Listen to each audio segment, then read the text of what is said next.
प्रभु यीशु मसीह के मधुर और मीठे नाम से आप सभी को जय मसीह की। आज परमेश्वर के वचन में आप सभी का स्वागत है। परमेश्वर पिता आज अपने वचनों के द्वारा आप सभी को बहुत आयत से आशीष को दे। पिता परमेश्वर आज अपने वचनों के द्वारा आपसे बोले और बातचीत करें। हम पहला कुरिन्थी से कुछ 7 महत्वपूर्ण बातों को सीखेंगे जो हमारे लिए जानना अत्यंत आवश्यक है मेरे प्रियो। और आज परमेश्वर के वचन से जिस पहली बात को हम सीखेंगे वो है मसीही दौड़। मेरे प्रियो, क्या हम मसीह इस बात के लिए सचेत हैं कि हम एक दौड़ में दौड़ रहे हैं? मेरे प्रियो, क्या वो जागरूक हैं कि वो एक दौड़ में शामिल हैं? नहीं मेरे प्रियो, बहुत सारे लोग कि हम दौड़ में शामिल हैं इस बात से वो अनजान है। नहीं तो जो दौड़ में शामिल है वो क्या रहता है, अपने आप में सचेत रहता है कि नहीं, मेरे निशाने में मुझको यहाँ जाना है। परंतु हम मसीह में तो आ गए हैं, हम बरसों बरस मसीह में जी तो रहे हैं, लेकिन हमें पता नहीं कि हम एक दौड़ में शामिल हैं।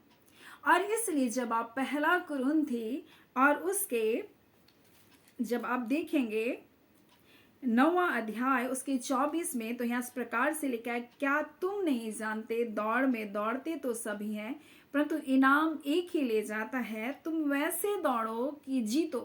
और यहाँ पौलुस प्रेरित दौड़ के बारे में क्यों कह रहा है? मेरे प्रियो, जब आप फिलिपियों और उसके 3 अध्याय में पढ़ेंगे तो यहाँ पर उसके 4 में इस प्रकार से लिखा है, मैं निशाने की ओर दौड़ा चला जाता हूँ ताकि वह इनाम पाऊं जिसके लिए परमेश्वर ने मुझे मसीह में ऊपर बुलाया है।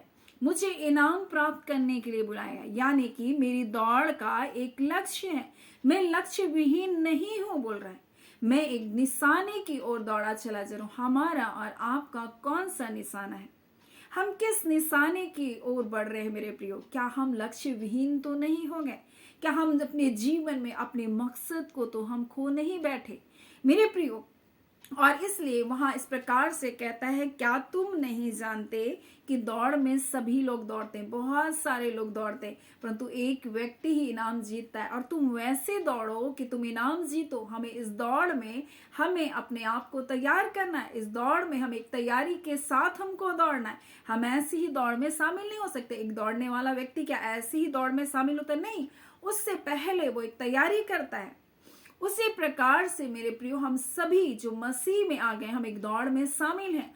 और इसलिए पौलुस प्रेरित आगे एक पहलवान के बारे में वो बताता है, उसका उदाहरण लेकर कि एक पहलवान सब प्रकार का संयम को रखता है, यानी कि वो गलत चीजों का सेवन नहीं करता है, गंदी चीजों को नहीं खाता, अच्छी डाइट को लेता, अच्छे आहार को लेता है, ताकि वो क्या कर सके, वो मुकुट को पा सके। एक ऐसा मुकुट जो मुरझाने वाला है, फिर भी वो अपने आप को संयमित करता है मेरे प्रियो, वो अपने आप को संयम में रखता। उसी प्रकार से मेरे प्रियो, परमेश्वर ने अपना आत्मा को हमें दिया।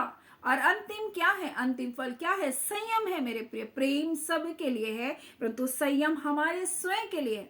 क्या हम संयम के साथ जीवन को जी रहे? क्या हम संयमित हैं? इसलिए पौलुस प्रेरित कहता है, इसलिए मैं तो इस रीति से दौड़ता हूँ। उस बता रहे कि मैं इस रीति से दौड़ में दौड़ रहा हूँ, मैं लक्ष्यहीन नहीं दौड़ रहा हूँ, मेरा एक लक्ष्य है। और वो कहता है, मैं भी इसी रीति से, जैसे एक पहलवान मुक्कों से लड़ता है, परंतु बोलता है मैं भी लड़ रहा हूं, लेकिन मैं हवा को नहीं पीट रहा हूं, परंतु मैं अपने देह को मारता कूटता, लिखा है, वश में लाता हूं। क्योंकि हमारे शरीर संसार की चीजों की अभिलाषा करता है। हमारा शरीर हमको संसार की चीजों में हमको उलझाना चाहता है। ये आंखों की अभिलाषा, ये जीविका का घमंड मेरे प्रियो मनुष्य के जीवन में राज्य करना चाहता है। इसलिए वो कहता है, मैं अपनी देह को मारता कूटता और वश में लाता हूं। ऐसा ना हो कि मैं औरों को प्रचार तो कर रहा हूं, परंतु अपने आप को किसी रीति से मैं निकम्मा ठहरूं मेरे प्रियो। इसलिए आज हमें अपने जीवन को जांचने की आवश्यकता है मेरे प्रियो। हम लक्ष्य विहीन नहीं हैं, हम लक्ष्य के साथ दौड़ रहे हैं और हमें इनाम को प्राप्त करना है। हमें संसार की चीजों के का हमारा लक्ष्य नहीं है, हमारा घर बनाना एक लक्ष्य नहीं है, हमारी शादी हो जाना लक्ष्य नहीं है मेरे प्रियो। जीवन के पड़ाव में ये सारी आशीषें परमेश्वर हमको देता है। लेकिन हमारा लक्ष्य क्या है? जो पौलुस प्रेरित कहता है, मुझे वो इनाम देने के लिए परमेश्वर ने मुझे मसीह यीशु में क्या क्या बुलाया है। मैं निशाने की ओर दौड़ा चाहता हूं ताकि वह इनाम पाऊं जिसके लिए परमेश्वर ने मुझे मसीह यीशु में ऊपर बुलाया है। और मेरे प्रियो, इसलिए जब आप प्रकाशित वाक्य को आप पढ़ेंगे तो इफिसियुस की कलीसिया, स्मुरना की कलीसिया, पेरगामुन की कलीसिया, थुआतीरा की कलीसिया, सरदीस की कलीसिया, फिलदिफिया की कलीसिया, लौदीकिया की कलीसिया, हर एक के लिए इनाम को रखा है। और जब आप उस इनाम को देखेंगे तो आप आश्चर्यचकित हो जाएंगे जो परमेश्वर अपने लोगों को देना चाहता है। मेरे प्रियो, क्या कहता है? जो जय पाएगा मैं उसे जीवन के पेड़ के पास आने दूंगा और वो उस जीवन के फल जो स्वर्ग के लोक में मैं उसको खाने के लिए दूंगा। परमेश्वर ऐसे इनाम को अपने लोगों के लिए रखा है, वो जीवन के पेड़ का फल को उनको खाने देगा। फिर परमेश्वर का वचन कहता है कि प्राण देने तक अगर तू विश्वासी रहेगा तो मैं तुझको क्या करूंगा? जीवन का मुकुट को दूंगा। जो जय पाए उससे मैं दूसरी मृत्यु से परमेश्वर क्या करेगा? बचाएगा। दूसरी मृत्यु उसको नहीं होगी। मेरे प्रिय, मनुष्य एक बार मरता है और उसके बाद वो क्या करता है? हम सोचते हैं कि बस यही तो हमारा खत्म है, लेकिन मेरे प्रियो, मृत्यु के बाद भी एक मृत्यु है। परंतु परमेश्वर उस दूसरी मृत्यु से हमको बचाने के लिए आया। वो हमें अनंत जीवन को देने के लिए आया और इसलिए कहता है जो जय पाएगा मैं उसको जीवन का मुकुट दूंगा और मैं उसको दूसरी मृत्यु होने नहीं दूंगा। मैं उसे दूसरी मृत्यु उसको हानि नहीं पहुंचेगी। मेरे प्रिय, परमेश्वर का वचन कहता है जो जय को पाएगा मैं उसको गुप्त मन्ना को दूंगा और वो श्वेत पत्थर होगा और उस पत्थर पर एक नाम लिखा होगा जिसको पाने वाला व्यक्ति ही जानेगा, दूसरा नहीं जानेगा। परमेश्वर ऐसे हमारे जीवन में अपनी महिमा को प्रकट करना चाहता है। मेरे प्रियो, कहता है जब थुआतीरा कलीसिया की बारी आती तो उससे कहता है जब तू जय पाएगा मैं तुझे जाति जाति का क्या करूंगा? अधिकारी बनाऊंगा। जैसे लिखा है कि मैं ऐसा अधिकार को दूंगा जैसे लोहे का राजदंड को लिए हुए तू उस पर राज्य करेगा। और जैसे लोहा से सब कुछ चकनाचूर हो जाता है, जैसा अधिकार पिता ने मुझे दिया वैसा ही अधिकार मैं तुझे दूंगा। मेरे प्रियो, ये अधिकार के साथ ये इनाम परमेश्वर हमें देना चाहता है। मेरे प्रियो, कितनी अद्भुत प्रतिज्ञा परमेश्वर हमारे जीवन के लिए किया। वो सरदीस की कलीसिया से कहता जो जय पाएगा इसी प्रकार से वो कहता है कि मैं उसको श्वेत वस्त्र को पहनाऊंगा और उसका नाम मैं जीवन की पुस्तक से कभी भी नहीं काटूंगा। मैं स्वर्गदूतों के सामने परमेश्वर और परमेश्वर के स्वर्गदूतों के सामने मैं उसके नाम को क्या करूंगा? मान लूंगा। परमेश्वर कहेगा ये मेरे प्रिय लोग हैं। मेरे प्रियो, ये कहेगा कि ये मेरे विश्वास योग्य लोग हैं। आपके नाम को परमेश्वर के सामने और उसके स्वर्गदूतों के सामने यीशु मसीह लेगा और वो कहता है मैं तुम्हारे नाम को जीवन की पुस्तक से कभी भी नहीं काटूंगा। ये इनाम जब हमारे लिए रखा है, हम आज कैसा जीवन को जी रहे हैं मेरे प्रियो। हम लक्ष्य विहीन तो नहीं हो गए। हमारा क्या लक्ष्य? हम मसीह दौड़ में है और ये हमको कभी भी नहीं भूलना है। हम लक्ष्य विहीन ना हो जाएं, हम संसार में ना खो जाएं, यहाँ की रीति विधियों में ना खो जाएं, हम यहाँ की उलझनों में ना फंस जाएं मेरे प्रियो, क्योंकि हमें मरना है और मरने के बाद हमारा न्याय का होना तय है। और इसलिए पौलुस कहता है मैं लक्ष्य विहीन नहीं हूं, मैं अपने हवा को नहीं मुक्के से मार रहा हूं, मैं अपने ही देह को मारता कूटता और उसको वश में लेकर आता हूं ताकि मैं जो दूसरों के प्रचार कर रहा हूं मैं खुद ही निकम्मा ना हो जाऊं। मेरे प्रियो, आज इसलिए जब आप पहला कुरिन्थी को पढ़ेंगे तो इस प्रकार से लिखा हुआ है, जब 11वां अध्याय को और उसके 29 को तो लिखा है जो खाते पीते समय प्रभु की देह को ना पहचाने वह इस खाने पीने के ऊपर दंड को लाता है। इसी कारण बहुत से निर्बल हैं और रोगी हैं और बहुत से सो गए। क्यों कर मेरे प्रियो? क्योंकि उसने अपने आप को नहीं जांचा, उसने नहीं पहचाना मसीह की देह को, उसने नहीं पहचाना कि यीशु मसीह मेरे लिए क्यों कर आया। और इसलिए पौलुस इस प्रकार से कहता है कि निशाने की ओर दौड़ा चला जाता हूं ताकि वह इनाम पाऊं जिसके लिए परमेश्वर ने मुझे मसीह यीशु में ऊपर बुलाया है। मेरे प्रियो, मसीह यीशु में हमें बुलाया गया है। इसलिए जब आप उसके प्रभु भोज को जब आप खाते हैं तो खाते पीते समय आप उसकी देह को आप ना पहचानते हैं, और आप ऐसे ही बस हमको जाना है, ये रीति विधि है, ये रिचुअल्स है, ऐसा आप खाते हैं। तो मेरे प्रिय, बहुत सारे लोग खाने पीने के द्वारा अपने ऊपर दंड को ले आते हैं। मेरे प्रिय, वो भूल जाते हैं कि यीशु मसीह ने उनके लिए क्या किया। वो भूल जाते हैं कि यीशु मसीह ने मेरे लिए किस प्रकार से पीड़ा को उठाया। वो भूल जाते हैं यीशु मसीह ने हमारे लिए स्वर्ग को छोड़कर इस पृथ्वी में आया। वो भूल जाते हैं कि वो हमारे लिए प्रायश्चित का मेमना बनकर आया।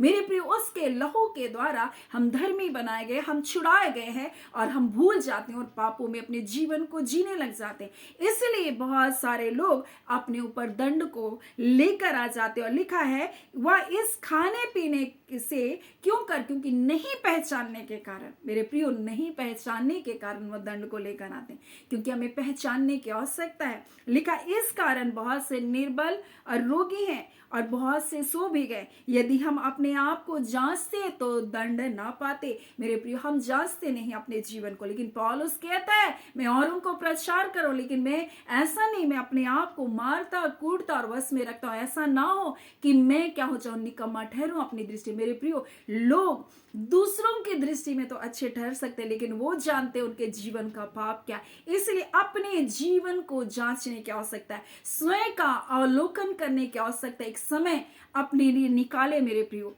हम लोगों को बताने के लिए, लोगों को के लिए प्रार्थना करने के लिए बहुत समय को निकालते, लेकिन अपने जीवन का अवलोकन करना भी आवश्यक है। एक समय परमेश्वर के साथ ऐसा व्यतीत करे जहां प्रभु से कहे, प्रभु मेरे जीवन में मेरी गलतियों को दिखा, प्रभु मेरे जीवन में वो बातें जो आपको नापसंद है मुझे बताए। मेरे प्रिय, अपने विचारों को जांचे, अपने शब्दों को जांचे, अपने चाल चलन को जांचे कि हम कैसा जीवन को जी रहे। इसलिए उसका वचन कहता है हम मसीही दौड़ में, और हम लक्ष्यहीन नहीं, हम लक्ष्य के साथ दौड़ रहे, हम निशाने की ओर दौड़ रहे। इसलिए हम अपने जीवन को जांचने की आवश्यकता है, ताकि हम वो इनाम को पाएं जो पौलुस कहता है मुझे मसीह यीशु में इसलिए तो बुलाया गया कि मैं इनाम को पाऊं। मेरे प्रियो, सरदीस की कलीसिया से किस प्रकार से कह रहा है, वो श्वेत वस्त्र उसको पहनाया जाएगा, उसको वो नाम उसके जीवन की पुस्तक से कभी भी नहीं काटा जाएगा, और परमेश्वर और उसके स्वर्गदूतों के सामने यीशु मसीह उसके नाम को क्या कह रहा है, बोलता मैं मान लूंगा तुम्हारे नाम को। और फिलदिलफिया की कलीसिया से क्या कहता है, जो जय पाए मैं उसे परमेश्वर के मंदिर का खंबा बनाऊंगा, और फिर वो कभी बाहर ना निकले, और यरूशलेम नए यरूशलेम का नाम, और यीशु मसीह कहता है मैं अपना नया नाम उस पर लिखूंगा। मेरे प्रियो, जो जय को पाएगा, मेरे प्रियो लौदीकिया के कलीसिया से कहता है जो जय पाएगा मैं उसको ये इनाम दूंगा, मैं उसे अपने साथ अपने सिंहासन पर बैठाऊंगा। जिस प्रकार से यीशु मसीह कहता है मैं जय पाकर अपने पिता के साथ उसके सिंहासन पर बैठा हूं। मेरे प्रियो, कितनी अद्भुत प्रतिज्ञा, कितने अद्भुत इनाम है जब हम पिता परमेश्वर के साथ प्रभु यीशु मसीह में होकर उस सिंहासन पर हम विराजमान होंगे, हम उसमें होंगे। मेरे प्रियो, कितना अच्छा है जहां यीशु मसीह कहता है तुम मुझ में हो, मैं तुम में हूं, और हम पिता में हैं। मेरे प्रियो, हम एक रहेंगे, और इससे बड़ी क्या इनाम हो सकती कि हम पिता में होकर अपने जीवन को जिएंगे। इतनी अद्भुत प्रतिज्ञा जब हमारे जीवन के लिए है मेरे प्रियो, इतने बड़े इनाम परमेश्वर ने जब हमारे जीवन के लिए रखा है, तो हमें आज जानने की आवश्यकता है कि हम मसीह दौड़ में शामिल हैं। हम लक्ष्य विहीन नहीं हैं, और हम ऐसे दौड़े हैं कि हमको वो इनाम मिलना ही मिलना है। मेरे प्रियो, हमें वो इनाम प्राप्त करने के लिए अपने आप को संयमित करने की आवश्यकता है, अपने जीवन को जांचने की आवश्यकता है। हम देखते हैं किस प्रकार से दाऊद कहता है प्रभु कौन अपने अपराधों को जान सकता है। प्रभु, मनुष्य तो अपनी दृष्टि में बहुत अच्छा दिखाई देता है, लेकिन प्रभु तो मेरे मन को जांचने वाला परमेश्वर, वो अपने आप को परमेश्वर के समीप ले जाता था। प्रभु मेरे गुप्त पापों से मुझे शुद्ध कर, बोलता है। मेरे प्रियो, आज हमें अपने जीवन को जांचने की आवश्यकता है। आज बहुत सारे लोग ना जांचने के कारण और मसीह की देह को खाते पीते वक्त ना पहचानने के कारण मेरे प्रिय वो दंड के भागीदारी हो गए, क्योंकि उन्होंने नहीं पहचाना कोई उनकी छुड़ौती के लिए आया, वो नहीं जाने कोई उसकी बीमारी की चंगाई के लिए कोड़े की मांसा, वो नहीं जानते कि वो हमारे लिए कुछ लगे, हमारे अधर्म के कामों के लिए वो नहीं पहचानते मसीह की देह को, और इसलिए तो रोगी हो गए, इसलिए तो वो बीमारियों में पड़े रहे, और बहुत सारे लोग सो गए मेरे प्रियो, क्योंकि उन्होंने मसीह की देह को नहीं पहचाना जो उसके लिए उसने के कतरा लहू को बहाया। आज अपने जीवन को जांचे मेरे प्रियो, और इसलिए उसका वचन कहता है कि अगर अपने आप को जांचते तो दंड ना पाते, परंतु प्रभु हमें दंड देकर ताड़ना करता है, इसलिए कि हम संसार के साथ दोषी ना ठहरे मेरे प्रियो। और अगर हमारे जीवन में कुछ प्रकार से कोई बातें आ रही है तो प्रभु हमें सिखाना चाहता है कि हम उसको पहचाने, ताकि हम संसार के साथ दोषी ना ठहराए जाए। आज मेरे प्रियो परमेश्वर अपने वचन के द्वारा हमें बताना चाहता है, हमें ये जानने की आवश्यकता है कि हम एक मसीह हैं, तो एक मसीह एक दौड़ में शामिल है। हम लक्ष्यहीन नहीं, ऐसे ही हम मसीह में आ गए ऐसा कुछ नहीं मेरे प्रियो। हम खा रहे हैं पी रहे हैं, हमको ये आशीष चाहिए नहीं, ये जीवन के हर एक पड़ाव में जो आशीष परमेश्वर ने रखी है वो आपको मिलनी है। कोई उन आशीषों को रोक नहीं सकता मेरे प्रियो। मसीह की देह उन्नति करने के लिए बनाई गई है मेरे प्रियो। मसीह के देह में जब हम आत्मिक रूप से एक पहलवान क्या करता है, अच्छे डाइट को लेता है। जब हम वचन को मनन करेंगे, वचन को पढ़ेंगे, जब हम प्रार्थना करेंगे मेरे प्रियो, तब हम अपने जीवन में मसीह में हम बढ़ेंगे मेरे प्रियो। लेकिन हम मसीह में आ जाने के बाद हम लक्ष्य विहीन ऐसे ही हैं ना। हम वचन पढ़ना कई वर्षों की बात हो गई है, कई दिनों की बात हो गई है। हम प्रार्थना भी कई दिनों के बाद करते जब हमें समय नहीं मिलता मेरे प्रियो। लेकिन परमेश्वर का वचन क्या कहता है, हर समय आत्मा में हम प्रार्थना और विनती कर सकते हैं मेरे प्रियो। हम चलते फिरते भी प्रार्थना कर सकते हैं, हम परमेश्वर के वचन को मनन कर सकते हैं, हम काम करते करते भी परमेश्वर के वचन को मनन कर सकते हैं मेरे प्रियो। आज परमेश्वर अपने वचन के द्वारा में क्या बताना चाहता है, जानो कि तुम एक दौड़ में हो, मसीह दौड़ में, और हम ऐसे दौड़े कि हम इनाम को प्राप्त करें। इतनी बड़ी इनाम परमेश्वर ने हमारे रखा। हमें एक नया नाम देने का वादा किया, हमें गुप्त मन्ना को देने का वादा किया। वो नया नाम परमेश्वर हमें देना चाहता है, एक नया यरूशलेम का नाम, अपना नाम उस पर लिखना चाहता है मेरे प्रियो। हमारा नाम जीवन की पुस्तक से वो कभी भी नहीं काटूंगा, कहता है मैं तुम्हें जीवन के वृक्ष में से खाने को दूंगा मेरे प्रियो। कहता है मैं तुम्हें अपने साथ सिंहासन पर बैठाऊंगा।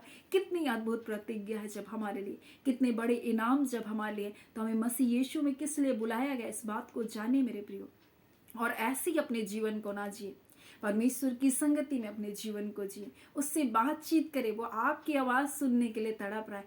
एक पिता अपने बच्चे की आवाज को सुनने के लिए तड़प रहा है। अब कितने दिन हुए अपने पिता से बात नहीं की, अब कितने दिन हुए अपने पिता की आवाज को आप सुन नहीं रहे मेरे प्रियो। आज उसके करीब जाए, वो आपसे प्रेम करता है और आपको बुला रहा है। वो आज अपने पास बुला रहा है। क्या आज आप अपनी उसकी आवाज को सुनकर, इस वचन के माध्यम से उसकी आवाज को सुनकर, क्या आप उसके करीब आएंगे और कहेंगे हाँ मेरे पिता, मैंने आपसे दूरी को बनाया, मैं भटक गया था, मैं लक्ष्य विहीन हो गया था, इस संसार में खो गया था, परंतु आज मैं अपने लक्ष्य में बढ़ना चाहता हूँ। मुझे सामर्थ को दे, मुझे बल को दे प्रभु, ताकि मैं पूरे मन से प्रभु तेरे और अपने जीवन को लेकर चलो प्रभु, मेरे जीवन की अगुवाई कर। आप ऐसा प्रार्थना कर सकते मेरे प्रियो। सो परमेश्वर पिता इन वचनों के द्वारा आप सभी को बहुत ऐसे आशीष को दे। आमीन। आइए हम प्रार्थना करेंगे। धन्यवाद देते हैं जीवते सच्चे सामर्थ्य पिता परमेश्वर, प्रभु यीशु मसीह के मधुर और मीठे नाम से अब आपके पास आते हैं। हाँ खुदान परमेश्वर प्रभु जी, आपका धन्यवाद देते हैं। आज के वचन के द्वारा अपने लोगों से आपने बोला और बातचीत किया, और एक मसीह एक दौड़ में शामिल है प्रभु जी। और प्रभु जी वो दौड़ परमेश्वर इस संसार में परमेश्वर प्रभु जी लक्ष्य विहीन होने के लिए नहीं, परंतु एक लक्ष्य के साथ है प्रभु जी, वो स्वर्गीय जीवन के लिए, वो अनंतकालीन जीवन के लिए, वो स्वर्गीय इनाम के लिए परमेश्वर पिता, जिसके लिए आपने अपने बेटे यीशु मसीह में हमें बुलाया प्रभु, आपका धन्यवाद देते हैं। खुदान परमेश्वर पिता, हम एक एक प्रियजनों को प्रभु जो प्रतिदिन इन सेवकाई में जुड़ते हैं प्रभु, उन्हें ब्लेस करते हैं प्रभु, और निश्चय करके परमेश्वर तूने अद्भुत कार्य को अपने लोगों के जीवन में किया, निश्चय करके अपनी भलाइयों से अपने लोगों को आपने तृप्त किया, अद्भुत आश्चर्यजनक कार्य अपने लोगों के जीवन में आपने किया। आपका धन्यवाद खुदान परमेश्वर। हम इस घड़ी प्रार्थना करते हैं प्रभु जी, हर एक दुष्ट की युक्ति और योजनाओं से प्रभु अपने लोगों को बचा रहा है, क्योंकि आपका वचन कहता है मैं तुझे दुष्ट के हाथों से बचाए रखूंगा। और खुदान हम एक एक व्यूअर्स के जीवन को प्रभु जी हम ब्लेस करते रिबांदा खाला, आपका अनुग्रह, आपकी दया, आपका सुरक्षा एक एक जन के ऊपर बना रहे पिता। खुदावन परमेश्वर अगर किसी भी प्रकार की कोई समस्या में पड़े, यीशु मसीह आप कृपा कर उनके जीवन में अपने हस्तक्षेप को दीजिए और उन बंधनों को तोड़िए। रिबांदा खाला पवित्र आत्मा प्रभु आपके सामर्थ के द्वारा हर एक विपरीत हालातें और परिस्थितियां यीशु के नाम से बदल जाने पाए। और खुदान परमेश्वर अपने लोगों को आप स्पर्श कीजिए इसी घड़ी। और पिता परमेश्वर जितने बीमार है चंगे किए जाए, जितने चर्म रोग हैं प्रभु यीशु के नाम से इसी घड़ी चंगे किए जाए। जितने परमेश्वर खुजली है, दाद है परमेश्वर, बालों का झड़ना है प्रभु जी, सिर से लेकर पैर की नाक तक जितनी भी परमेश्वर पिता रोग है प्रभु यीशु आपके नाम से चंगाई को प्राप्त कर रहे प्रभु। आपका धन्यवाद क्योंकि प्रभु आप अपने लोगों के चंगा करने वाले परमेश्वर। और इस घड़ी प्रभु हम स्मरण करते रिबांदा खाला कि आपने अपने लोगों के लिए कोड़े की मार को सहा मेरे प्रभु। आपने उस दर्द को उठाया प्रभु। और जब कोड़े की मार आप सह रहे थे प्रभु, जैसे एक भेड़ ऊन कतरने के समय चुपचाप रहता था, वैसे यीशु आप हमारे लिए पीड़ा को सहे ताकि आपके कोड़े खाने से आप लोग के लोग चंगे हो जाए। आज आपके बच्चे जो दर्द को सह रहे प्रभु, उससे कहीं भयानक दर्द प्रभु जी आप पिता यीशु इस संसार में आकर आपने उठाया। आज प्रभु ये दर्द से आजाद किए जाए, चाहे वो किसी भी स्थान में किसी भी प्रकार की पीड़ाओं से होकर गुजर रहे रिबांदा खाला। आज यीशु आपके नाम के द्वारा हर एक प्रकार का दर्द और पीड़ा इनके शरीरों को छोड़ कर जाए इसी घड़ी रिबांदा खाला रिखोरिया स्तोननावा। प्रभु अपने लोगों को प्रभु जी आप छुटकारे को दे रहे प्रभु। यीशु आपके कोड़े खाने से ये चंगे कर दिए गए। आपका धन्यवाद। आपने मूल्य को चुकाया मेरे प्यारे यीशु, आपने कीमत को अदा किया परमेश्वर पिता। इनकी बीमारियों के लिए प्रभु जी आपने हर दर्द को सहा। आज ये दर्द इनके शरीरों का हिस्सा नहीं हो सकता। आज ये बीमारियां इनके शरीरों में तुम रह नहीं सकते। तुम निकलो यीशु के नाम से इसी घड़ी। हर प्रकार के परमेश्वर पैरालाइसिस की आत्मा, हर दुष्ट के बंधनों को हम तोड़ते इसी घड़ी। एक एक के परमेश्वर प्रभु जी हाँ पिता पैरों से, हाथों से जुबानें बंद है प्रभु यीशु के नाम से खुलने पा। इसी घड़ी प्रभु जी हर एक जीव के बंधन टूटे। इसी घड़ी हर एक प्रकार की आंखों में परमेश्वर दुष्ट के सारे प्रहार खत्म किए जाए। एक एक जनों की आंखों में रोशनी आए पिता। और इसी घड़ी प्रभु जी बंद कान खुलने पाए, बंद जुबानें खुलने पाए यीशु के नाम से। ऐ खुदान परमेश्वर आपका धन्यवाद। आपने अपने लोगों को प्रभु स्पर्श किया प्रभु जी, अपने लोगों को छुटकारे को दिया प्रभु। आपका धन्यवाद। जय छुटकारा यीशु के नाम से प्रभु जी आपने दे दिया। आपका धन्यवाद। धन्यवाद पवित्र आत्मा प्रभु, ना तो बल से ना शक्ति से परंतु पवित्र आत्मा आपकी सामर्थ के द्वारा ऐसा हो चुका है। आपके लोग जय को प्राप्त कर चुके हैं, बंधनें टूट चुकी है। आपके लोग आपके हाथों में है परमेश्वर, और आपके हाथों से कोई छीन नहीं सकता। ऐ खुदा हम एक एक बच्चों को, जवानों को ब्लेस करते हैं। हर एक के सोच और विचार मसीह यीशु आप में सुरक्षित पाया जाए। हर एक प्रकार के बावलेपन की आत्मा, हर प्रकार की ढिठाई की आत्मा, हर प्रकार की हटीली जिद्दी आत्माओं के बंधन तोड़े जाए इसी घड़ी यीशु के नाम से। इसी घड़ी के लोगों के जीवन से तोड़े जाए प्रभु। परिवार में आपकी कुशलता, आपका कल्याण बना रहे। हर कामों में पिता आशीष दे, उनके खत्ते सदा भरा पूरा रहे प्रभु। हम आपका धन्यवाद देते। आपने प्रार्थना सुना, प्रार्थना यीशु के नाम से मांगते। दया सुन अनुग्रह से ग्रहण कर लीजिएगा। आमीन। परमेश्वर पिता आप सभी को बहुत ऐसे आशीष को दे। आमीन।